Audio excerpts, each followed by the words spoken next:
This is Penang, probably the most vibrant city in Malaysia. It feels like an essence of all the good things you can find in this country. Food, sea, beautiful architecture, cultural sites, and wildlife. This city certainly won't leave you indifferent, and in this video I'll show you why.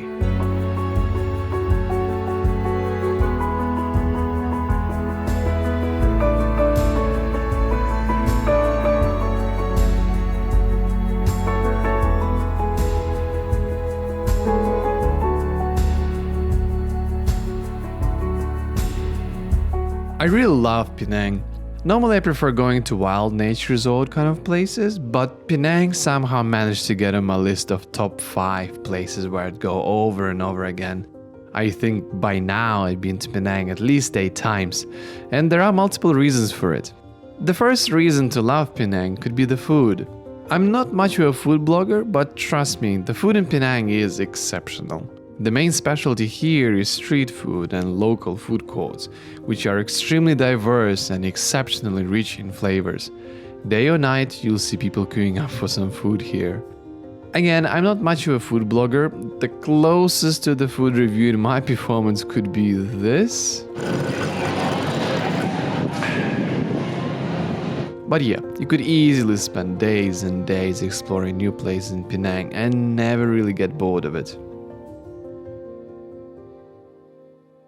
The next aspect that I genuinely love is Penang's culture. Penang is home to a variety of diverse ethnicities, including Malays, Chinese, Indians, and others. You can imagine what kind of melting pot this is. The first thing the tourists often go to see in Penang is its street art. The story of graffiti in this city began in 2012 when the Penang Tourist Board commissioned then unknown artist Aaron Zakharevich to create murals on 6 walls at historical sites in Georgetown. The art was a massive success. The BBC even referred to it as Malaysia's answer to Banksy, which is not really the case. The messages and concepts are very different, but anyways, these murals quickly became iconic and boosted the further development of street art in Penang.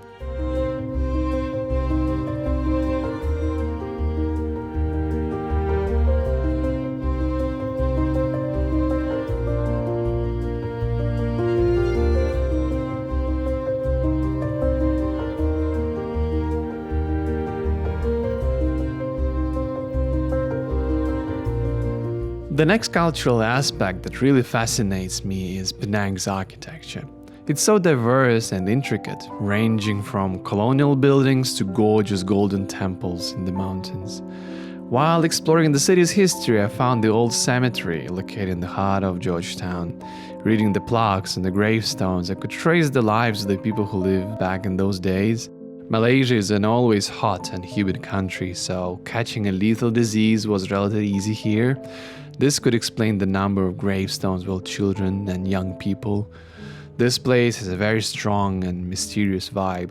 It feels like it teleports you back to the 18th century.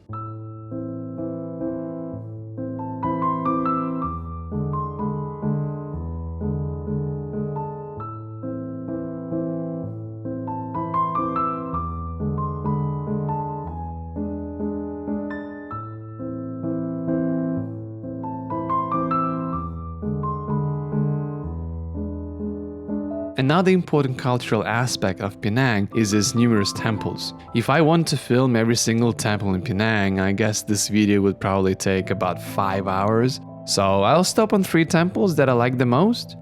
The first one is probably the most well-known, Kak Lok Si Temple. It's the largest temple complex in Malaysia. It's really beautiful and there's a lot to explore. Be sure to save about 2 to 3 hours to cover the whole territory.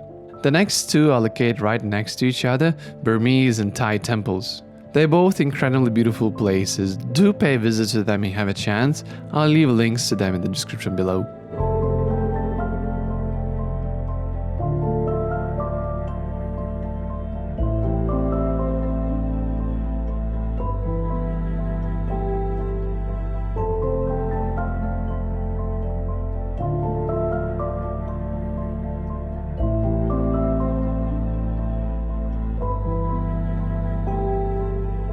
One more cultural spot that you must visit when you're in Penang is the Peranakan Heritage Museum.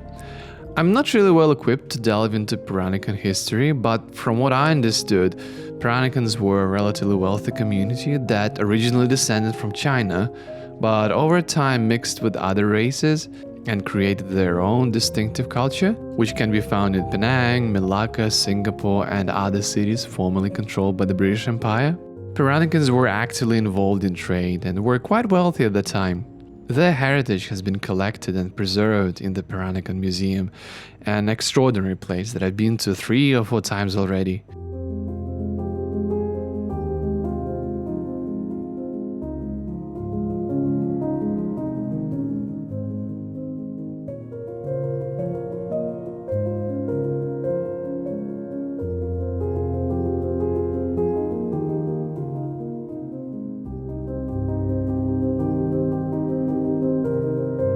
Once you get a little tired of the history and heat, do go to Penang Hill.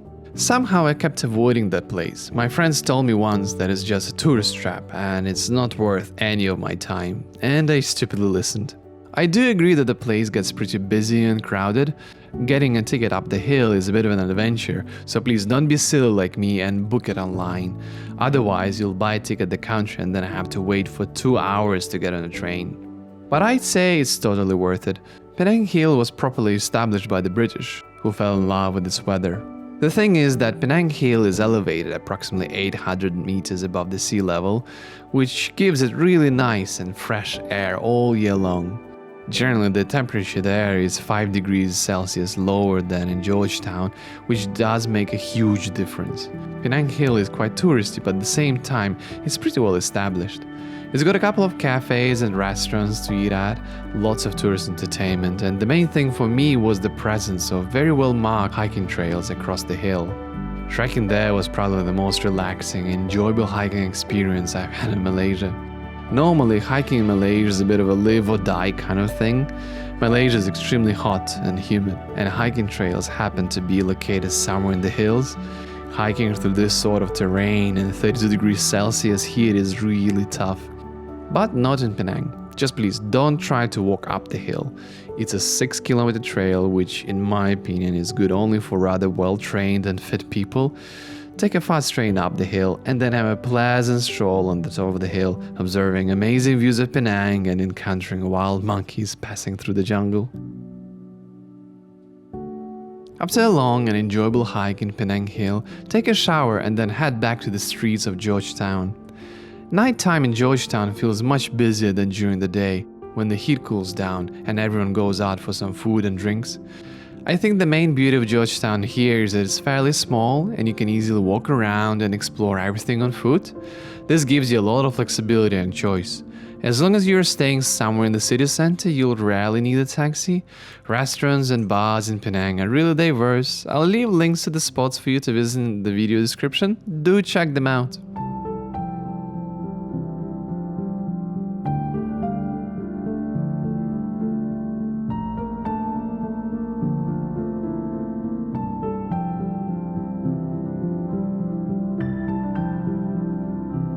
One more thing that I forgot to mention is how to get to Penang. One option is just to take a 1-hour flight and you're there. Alternatively though, you could take a train and ferry, which could save you quite a bit of money. I used this means of transport the last time I traveled to Penang. It took some time. I think altogether the journey was over 6 hours, which isn't too bad, but probably not as comfortable as taking a plane. The train takes you only to Butterworth, a satellite city of Penang, and after that you need to take a ferry to Georgetown. But overall, Penang is a super easy place to get to.